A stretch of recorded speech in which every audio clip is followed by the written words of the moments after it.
Amsterdam, July of 2021. On the banks of a canal in the city centre, a crowd of people gather to pay their respects. Some of them shed tears. They came from all over the Netherlands to pay their last respects to one of the country's most famous figures, Peter de Vries.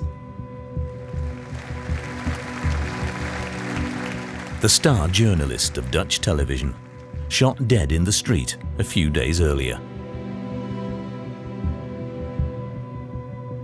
Peter de Vries was 64 years old, an investigative journalist specializing in criminal cases. For more than 30 years, he kept Dutch viewers on the edge of their seats with his hard-hitting investigations. Peter de Vries, misdaadverslaggever. U bent getuige bij een programma dat onthult wat politie en onderwereld altijd geheim willen houden, maar u toch moet weten. For several months, he'd been working on a story following an ultra-violent mafia that was operating in the Netherlands. There was a price on his head, but he refused police protection. His murder took place in the heart of Amsterdam. It's 7 p.m. Peter de Vries, in a light-coloured suit, leaves the studio where he recorded his program. He goes home. He doesn't know that the killers have been following him.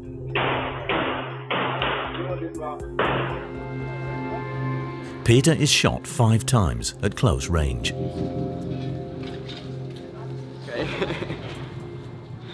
Voor Nederland zoveel heeft betekend en voor zoveel mensen iets heeft betekend en daarnaast nu gewoon slachtoffer is geworden waar hij juist zo hard tegen vechtte.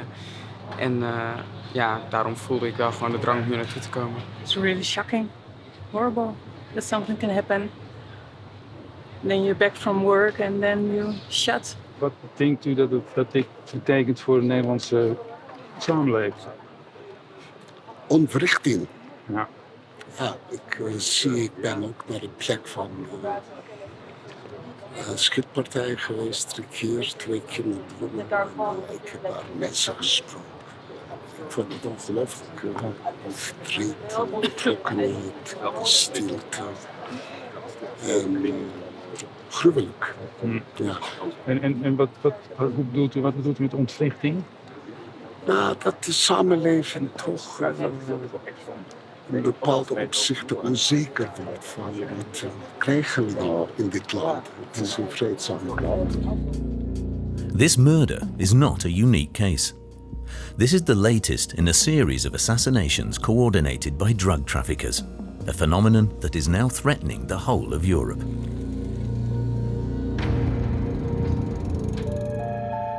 It seems hard to believe, but the Netherlands, with its tulip fields and windmills, is now the new playground of drug cartels. In less than 10 years, the Netherlands and Belgium have become the main gateway for cocaine into Europe. This is because the 2 largest ports on the continent are located here, Rotterdam and Antwerp. Thousands of ships from all over the world pass through every week. It's now estimated that between 50 and 80% of the cocaine consumed in Europe is hidden in these containers. For customs officers, it's a real headache. It's impossible to check all the loads. Paul Meyer was one of the players in this traffic in the 2000s. He agreed to reveal some of his tricks to us. This is a boat from South America. And then you know that this boat is coming back here. So you need people here or you don't need somebody. Somebody put the containers out and simple. It's not difficult. In the ports, fear has set in.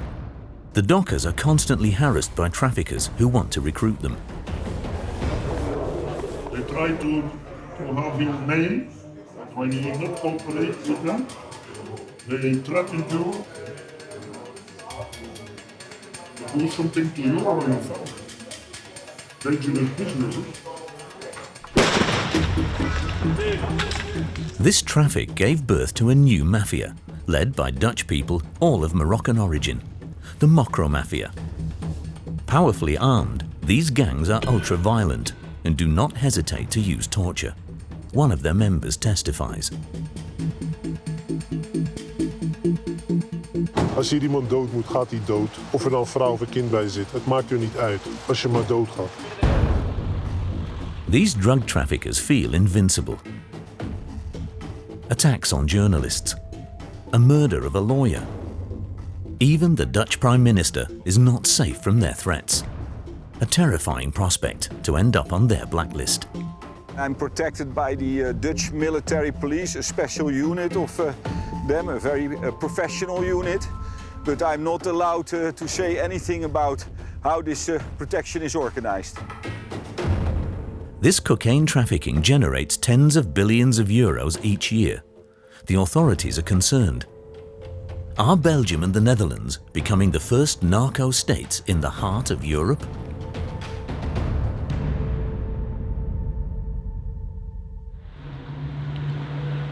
A suburb of Amsterdam, March 2022.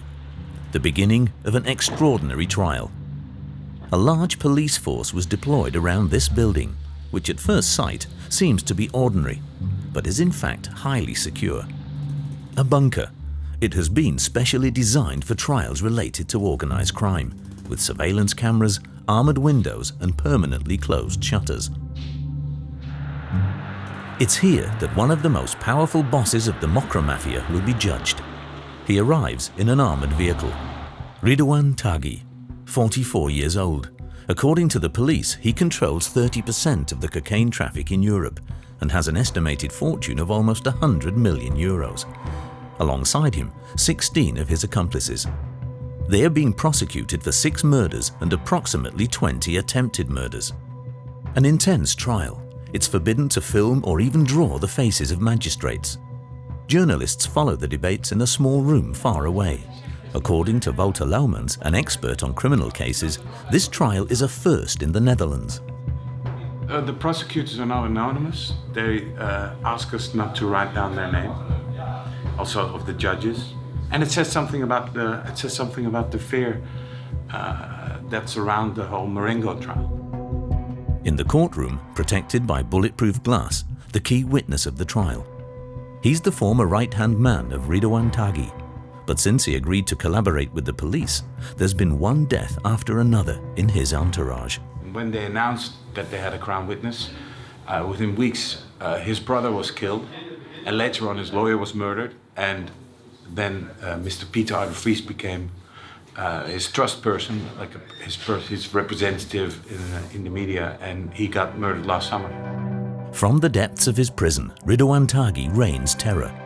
The witness's first lawyer had been murdered at his home in front of his wife. Today, a new lawyer replaces him.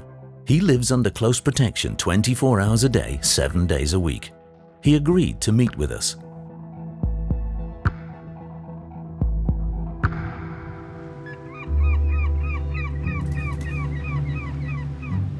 Peter Schouten arranged to meet us at the long beaches along the North Sea, 2 hours drive from Amsterdam. He's 65 years old and his life has changed with this trial.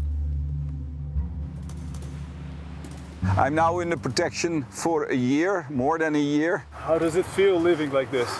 Well, it's a little bit to be like a package, but actually I'm proud I can do this job, and I would never let anybody intimidate me. It's important that a suspect has a lawyer, somebody has to do it.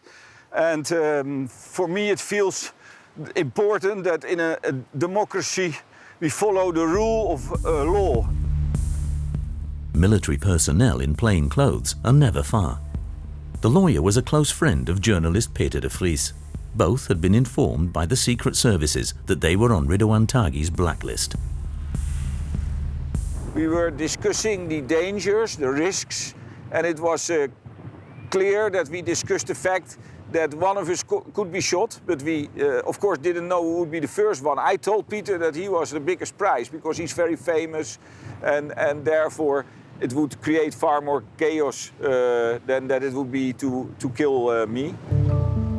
While working on this trial, the two friends discovered how powerful Ridouan Taghi's organization was and how much of a threat it posed to the Netherlands.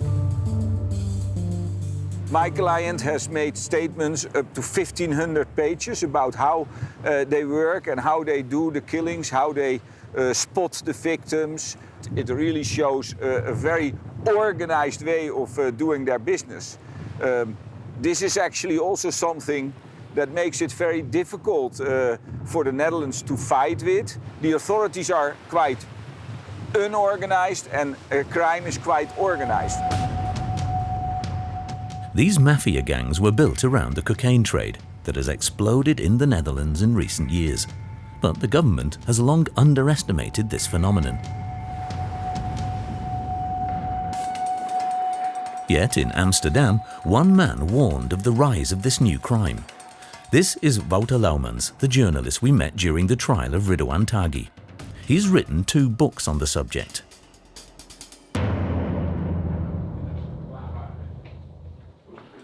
The first one, Mocro Mafia.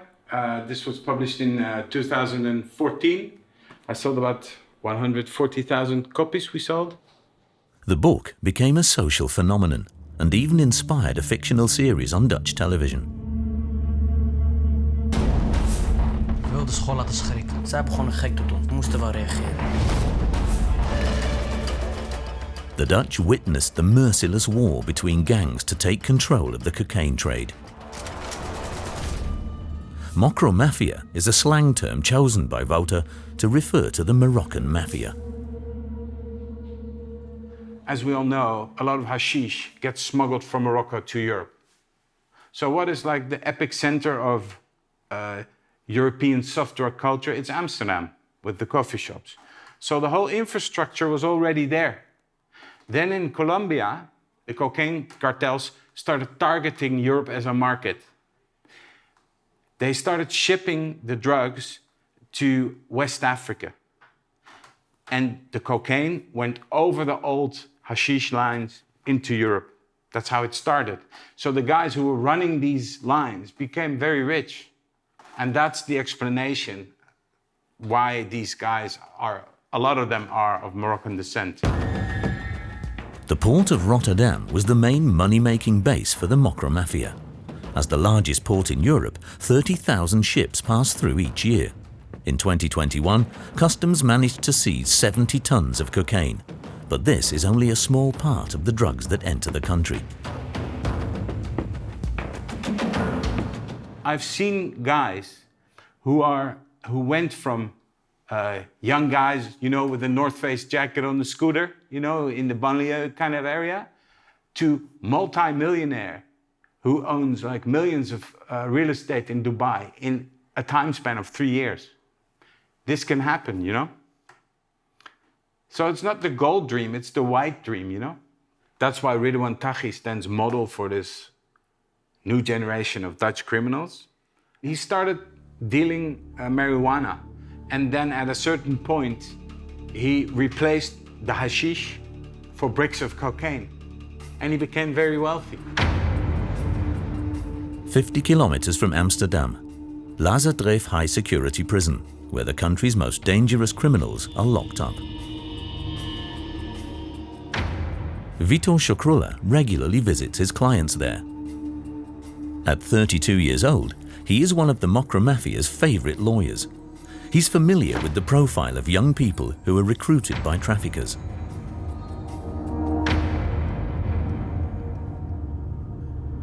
When you talk to these kind of guys, you find out that they don't have much in life. Sometimes they have a very, very bad childhood with a lot of violence, or they don't have anything, bad schooling, bad education, low intelligence, and they are very vulnerable and they are easy targets for guys in the underworld. He's surprised by the speed with which these young recruits go from petty crime to extreme violence. Before there was people, they were like professional hitmen, but nowadays you see young people, 18, 19 years, and they maybe start with stealing a bike, and then within 2-3 months, they get handed a Kalashnikov from someone and they shoot somebody. Vito set up his practice in the suburbs of Amsterdam, in an area inhabited mainly by the Moroccan community. Don't need it anymore? No. Here, you could better stop. Sorry? To film here. Why should I be filming here? They're gonna kick you. They're gonna beat you. Okay, what? Why? Because they're criminals. They don't want the neighborhood to be filmed. Okay. The guys that live here, one of them, his brother got life imprisonment for shooting at police, so they don't care. If the police here, they always come to arrest someone with 3, 4, 5 cars because they're gonna get into a fight. It's not safe. Today, the Mocro Mafia accounts for half of his clientele. He built his reputation by getting one of their leaders acquitted. Ironically, his parents were fans of the film The Godfather, so they named him Vito in memory of Vito Corleone. The lawyer has noticed that the cases he has dealt with are getting increasingly violent, often with weapons of war. Like this raid on a house in the suburbs of Amsterdam, where the police discovered an arsenal.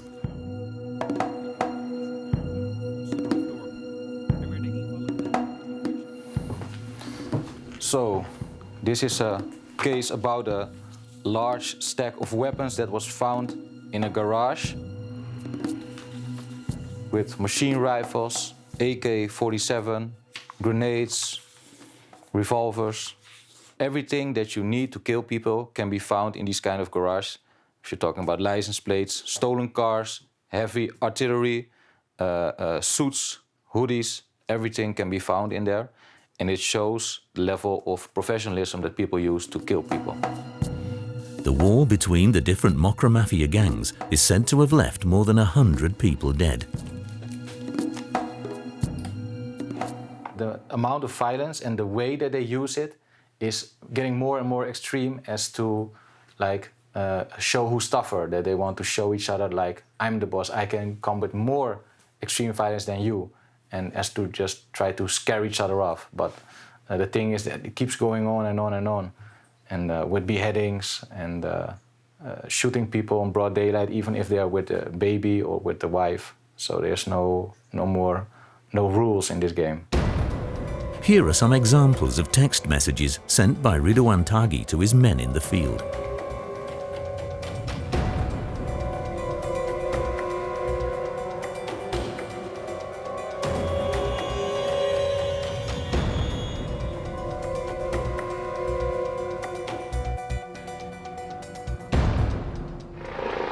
But it was during a raid that the Dutch police discovered that the Mocro Mafia had reached a new level of horror. June 2020, they storm a farm.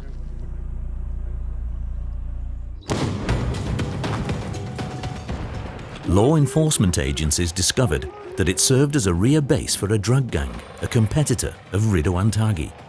They inspect the rooms one by one. They find no drugs or money.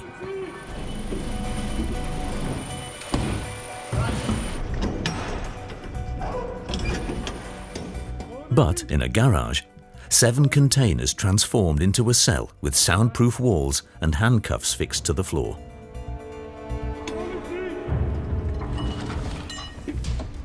In one of them, a stock of police uniforms. This container fitted out as a torture room, a dentist's chair with straps and handcuffs, and in the corner, pliers, pincers, and even a blowtorch.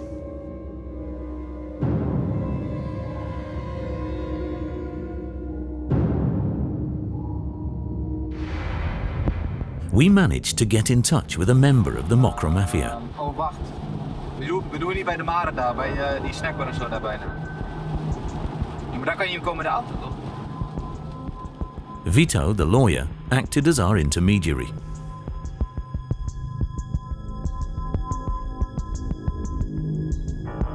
A meeting behind closed doors under a bridge in the suburbs of Amsterdam. The man is 34 years old. He belonged to a rival clan of Ridouan Taghi. He was the boss's right-hand man. 20 years of Mocro Mafia under his belt. Problemen in de criminele wereld, zeg maar, als je jong bent, wil je snel geld verdienen. Je wilt mooie kleren, mooie auto's.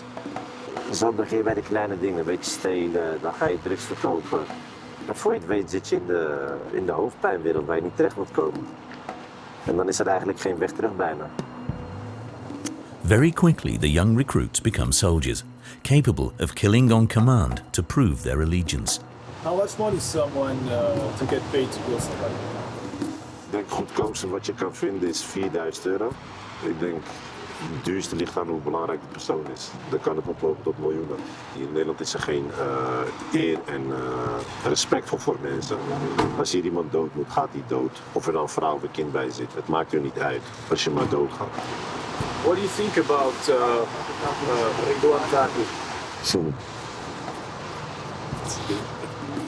I have no answer to the question. But what's his reputation? Bad. Angry. How you say that? It's like a monster. A monster like a devil. People are still afraid of him even though he's in jail. Het is normaal. Hij heeft nog steeds zijn werkers lopen. Hij kan nog steeds mensen aansturen. Het is gewoon een hele machtige persoon met heel veel geld. Dus je moet heel goed uitkijken wat je zegt en wat je doet. Want hij laat je gewoon vermoorden als het moet. En hij ligt er niet wakker van. A few months after this interview, the Mocro Mafia attacked the highest level of the state.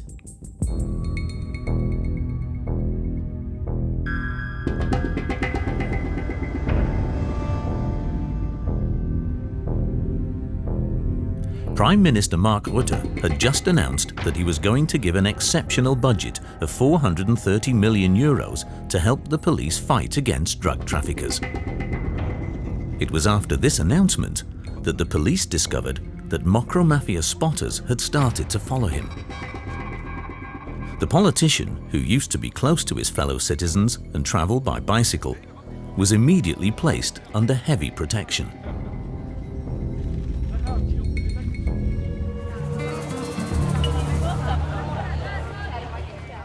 To organize the counterattack, the Netherlands turned to Italy, a country that has become an expert in the fight against the mafia. The Dutch Minister of Justice herself went to Rome.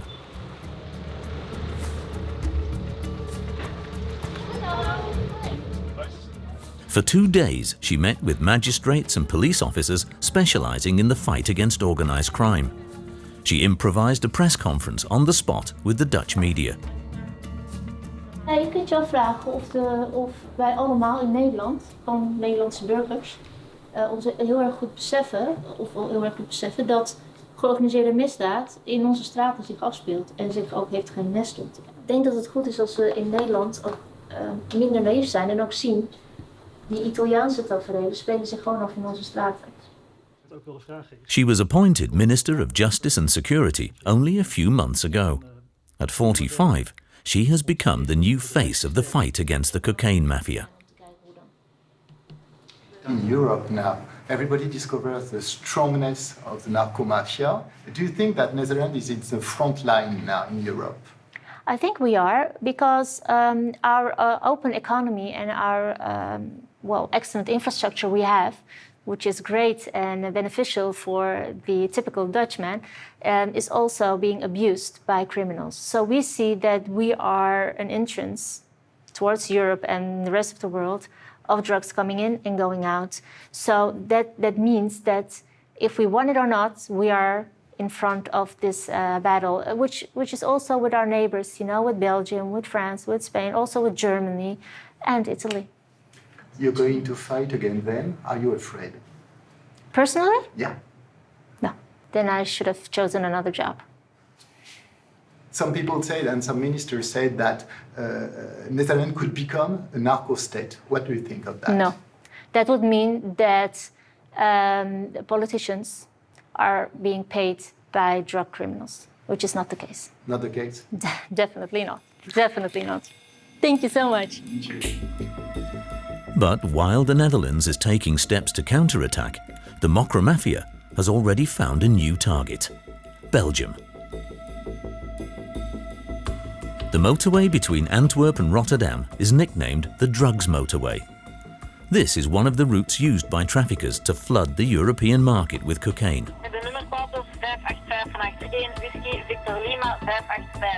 In an unmarked vehicle, Thierry is on the lookout. He belongs to the Mobile Gendarmerie Brigade. Its mission, to intercept suspicious cars. Plus spécialement regarder les véhicules BMW, Audi, véhicules assez rapides. Suddenly, he has a catch. A car is suspicious.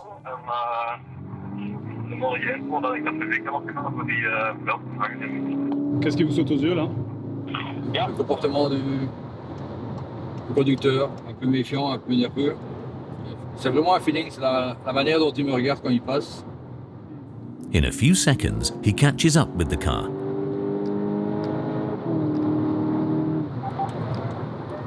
Vous êtes un acteur de Zwarte Polo, nummer plaat is.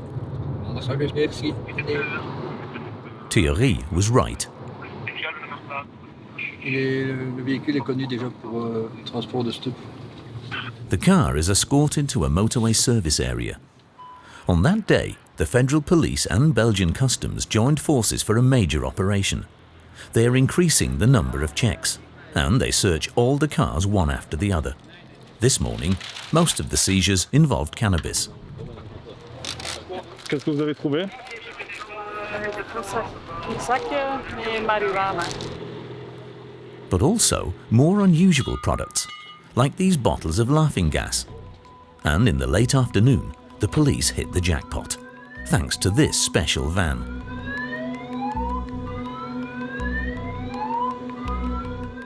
Inside, a mobile scanner allows the cars to be examined in real time and to find what could be hidden under the bodywork. Ça, c'est la lumière autour de la voiture et au-dessus. Below the light box, a suspicious bag, locked in a secret cache, invisible to the naked eye. Faut trouver le système comment. Bart Vertessen heads the Federal Police's anti-drug unit, and in 10 years of service, he has learned to outwit the ingenuity of traffickers. Il faut allumer le moteur, mettre le dévrisage, il faut mettre un contact avec une petite vis qui est ici. Et alors, le deuxième coffre s'ouvre avec la cache aménagée. Inside, in a simple plastic bag, 2 kilos of pure cocaine, a small fortune. Ça représente quoi comme valeur marchande? 50 € le gramme. Vous pouvez faire vous-même. 50, le type il va pas bien dormir cette nuit. This trafficker, a Dutchman of Moroccan origin, has just lost €100,000. He was coming from Rotterdam and was to deliver the cocaine to Brussels. In 2021, Belgium became a new cocaine hub. That year, the Belgian Federal Police succeeded in decrypting thousands of messages exchanged by traffickers. In a fortnight, they conducted more than 200 searches, seized 17 tons of cocaine and €1 million in cash. It was the Belgian federal prosecutor himself who announced the extent of the phenomenon on the news. La grosse majorité des messages qu'on a interceptés est relative au trafic de drogue. Et on a découvert un monde hallucinant avec des sommes gigantesques d'argent. Rien que ce qu'on a saisi, les 17 tonnes de cocaïne, ils ont perdu 2 milliards en 3 semaines. At the Brussels courthouse, federal prosecutor Frederik van Leeuw agreed to meet us. He still can't believe the amount of money generated by the cocaine trade. Il y a des sommes en jeu qui avoisinent parfois les budgets de certains États. On parle de milliards d'euros et avec ces milliards d'euros, il y a tout un circuit de corruption qui se met en place et puis les vies ne coûtent plus rien.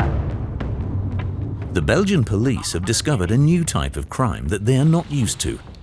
Gangs fighting for control over the cocaine trade. Murders, settling of scores, Kalashnikov shootings, and even grenade throwing, as in this footage captured by a surveillance camera in the city centre.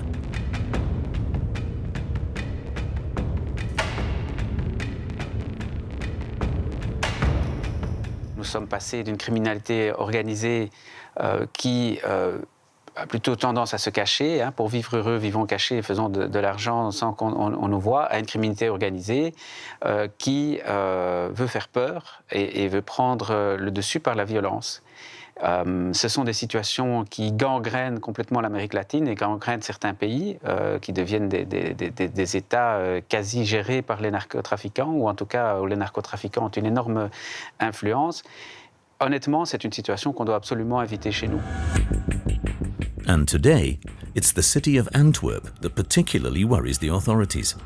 Located in the north of the country, 15 kilometers from the Dutch border.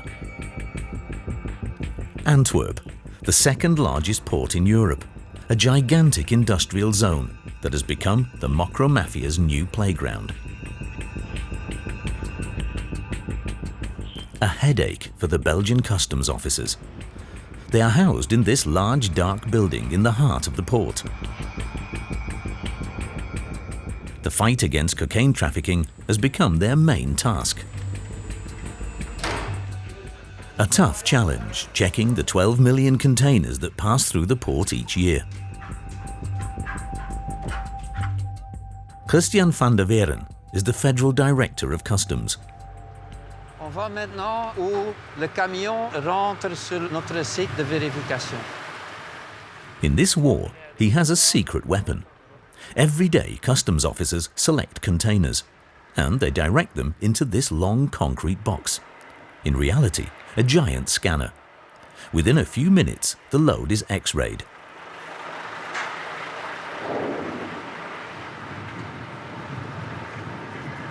Combien y a-t-il de camions qui sont scannés chaque jour? On peut aller ici jusqu'à 70 à 80 conteneurs par jour. Customs officers select containers according to their origin, the goods declared, or sometimes information provided by the police. The scans are then analysed in the offices. Vous voyez, le scanner se fait de côté. Ce sont des olives qui étaient là-dedans. Et ici, vous voyez l'image. Il a la possibilité d'aller plus en détail et d'aller vérifier ici, est-ce qu'il y a rien d'abnormal là-dedans. Nothing to report in this container. But the director is keen to show us the ingenuity of the traffickers on a previous seizure. C'est un conteneur frigo. Et ici, ce n'est pas normal qu'il y ait une plaquette comme ça. Dans ce cas de figure, le cocaïne était incorporé dans la structure du conteneur. The scan can also indicate how deep the cocaine is hidden. Mais vous voyez ici que la couleur, la densité est différente. Et sur base de ça, les analystes donnent des instructions aux vérificateurs. Ils savent qu'il faut aller autant de mètres à l'intérieur pour trouver la drogue. In this refrigerated lorry, customs officers only found about 100 kilos of cocaine. But in 2020, they made a record seizure, thanks to information gathered by the police. 11 tons of pure cocaine discovered in a single container, a total value of 450 million euros. Jamais dans le monde, on a fait une constatation de tant de cocaïne dans un conteneur. Here, cocaine seizures have increased 30-fold in 10 years. 3 tons in 2013, 90 tons last year. And customs officials estimate that this would represent barely 10% of the drugs that actually enter the country.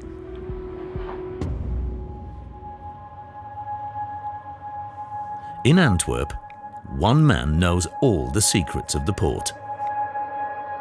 He met us at a cafe in the city centre. It's hard to imagine this man was at the heart of drug trafficking in the 2000s.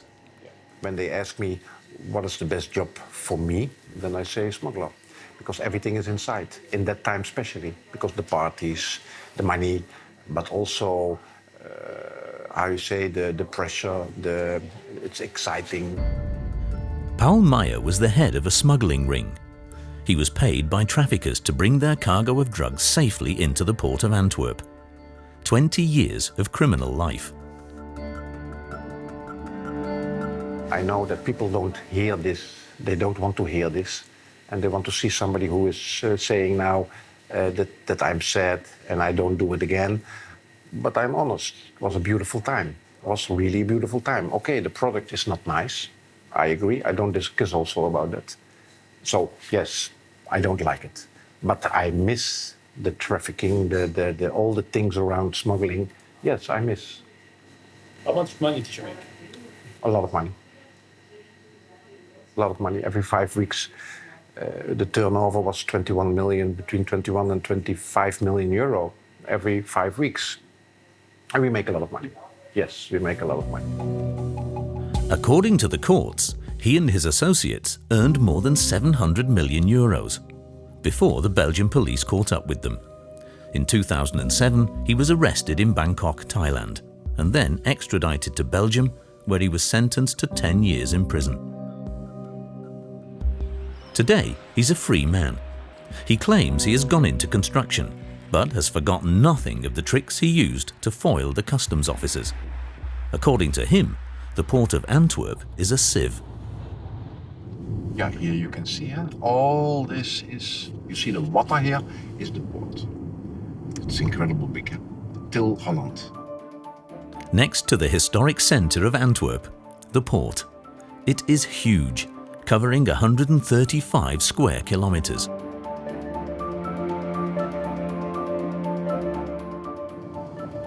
Okay. Now, here you can see, this one cannot go inside. Normally you cannot drive here.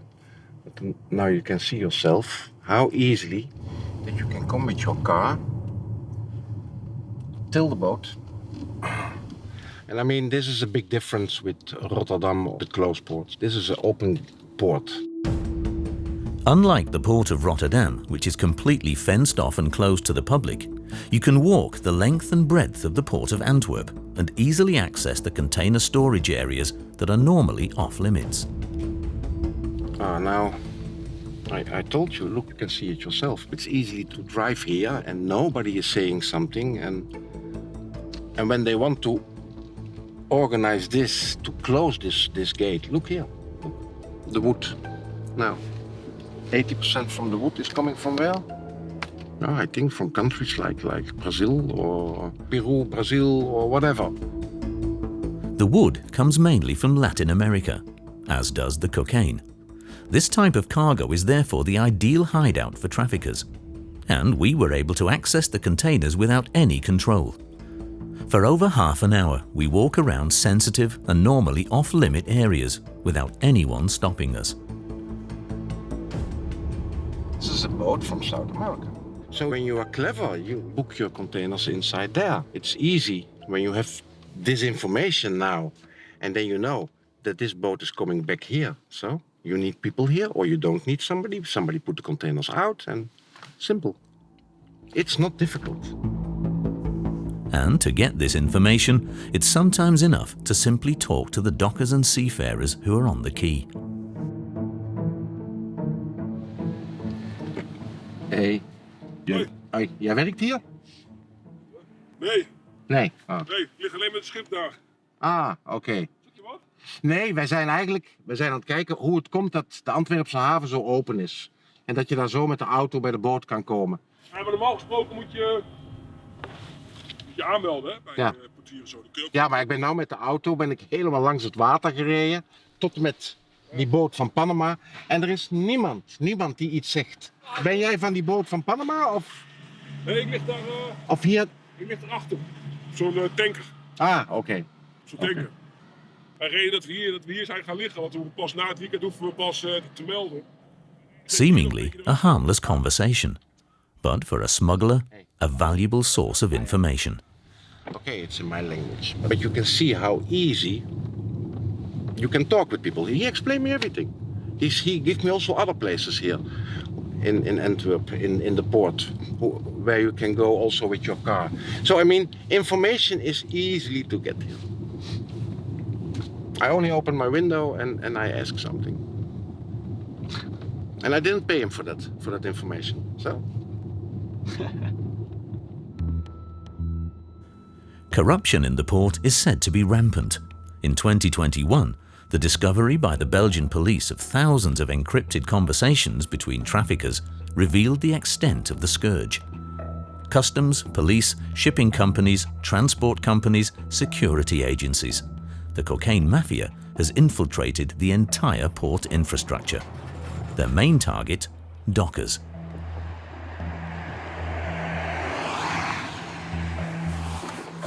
We went to the bars in the port where they are said to meet, with a hidden camera, as the subject is sensitive here. I hear a lot about corruption. How does it work? I mean, is there people coming to you and ask you for some money? They try to have your name, but when you not cooperate with them, they threaten you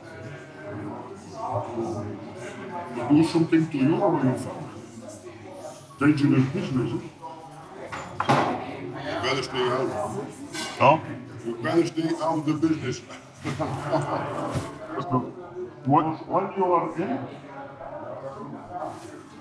it's very difficult to get out. Do you know people who's...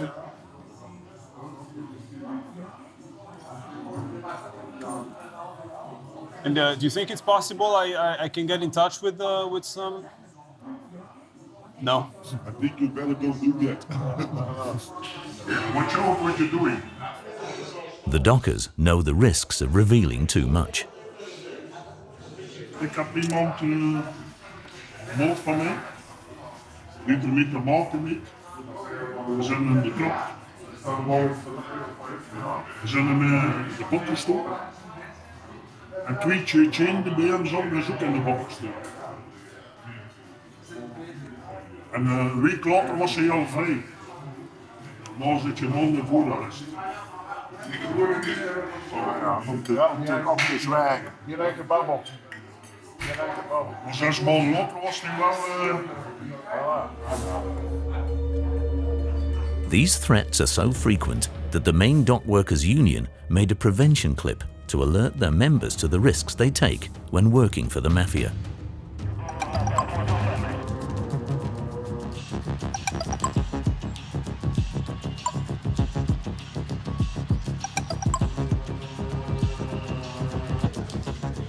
The clip features a smuggler who bribes a docker. Ik krijg er toch geen problemen mee, hè?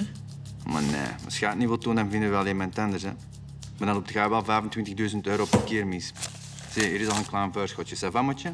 Goh, ja, oké, goed. Een probleem dat... The clip alerts the dockers.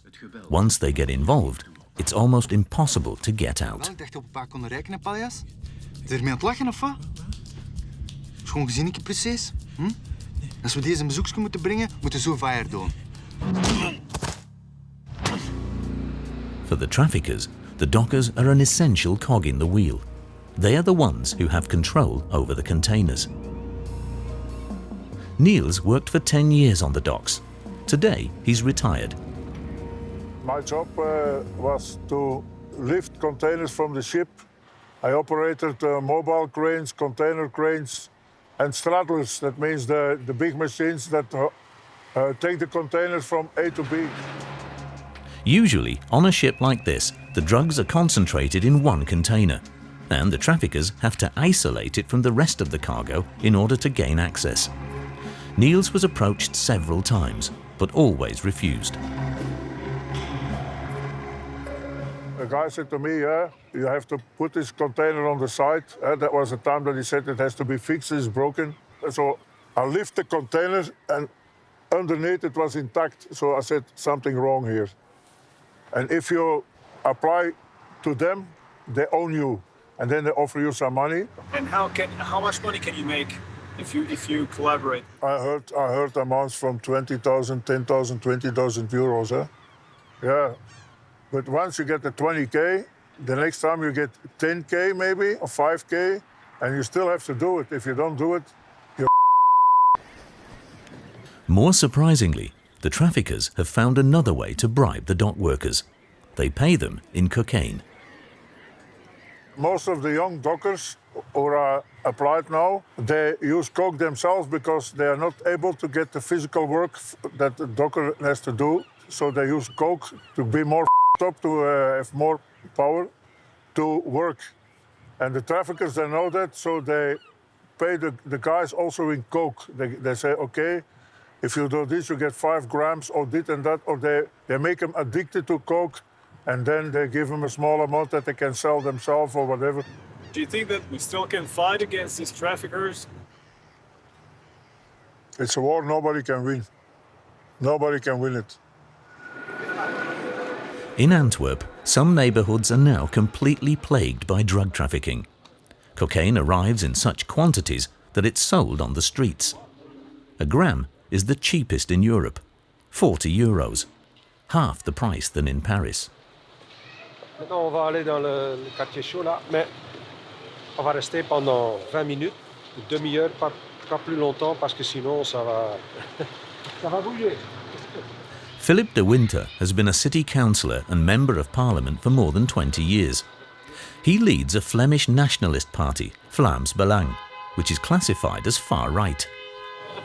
Ja, we klagen niet. He is a major figure in Belgian politics, but he is only accompanied by 2 bodyguards, as the neighbourhood is in the hands of the Mocro Mafia. Boven mij woont er een dealer. Allee, ja, hij is nou opgepakt. Zij zit de zaak voort. Het is een gezinszaak. Allee, ja. En dat is het gebabbeld, hè? Today, he is one of the few politicians willing to speak out publicly about the violence in Antwerp.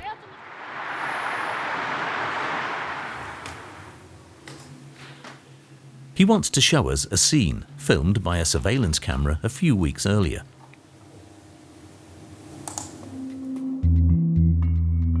A man shoots his gun at the front of a house. 8 shots. In the street. The shooter is not hiding, takes his time, and surprisingly, is filmed by his accomplice with a mobile phone.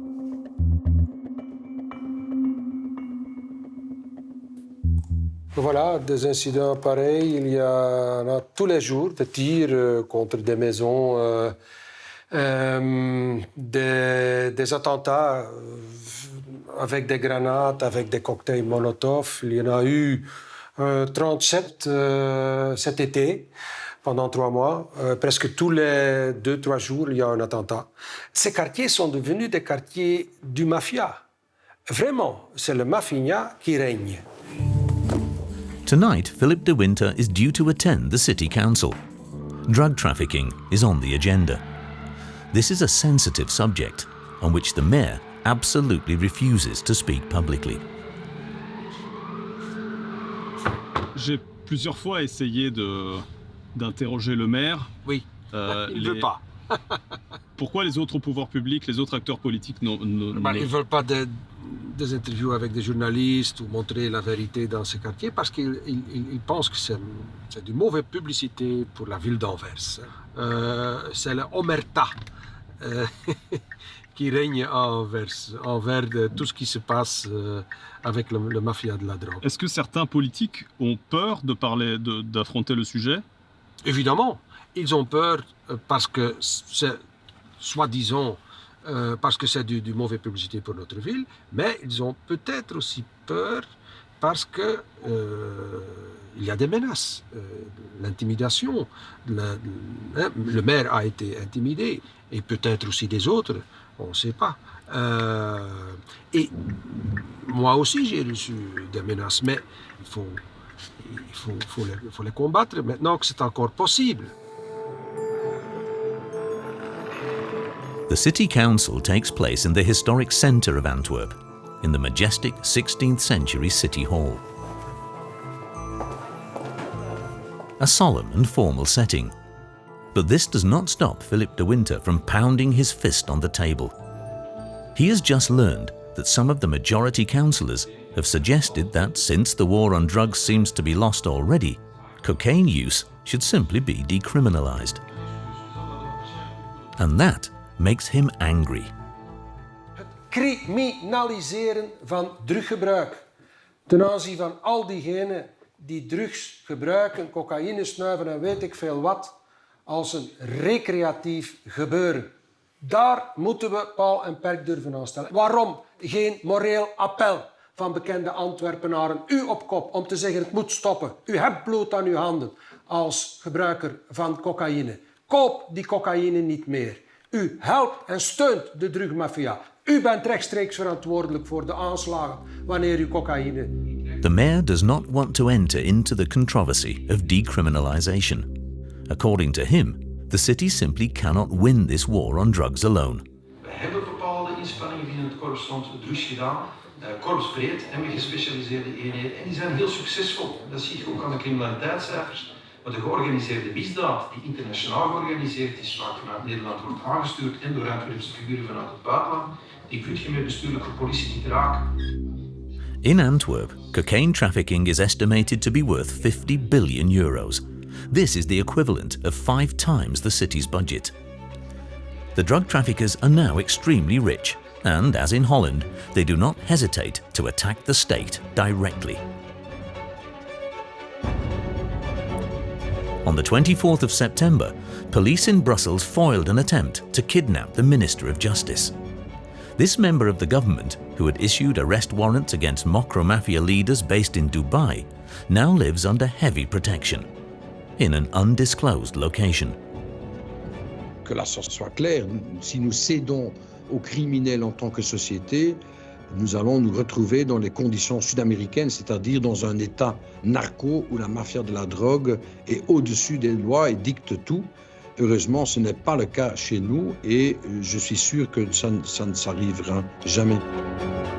Belgium and the Netherlands may not be on the verge of becoming narco states yet. But one thing is certain. The cocaine mafia has moved into Europe and is more powerful than ever.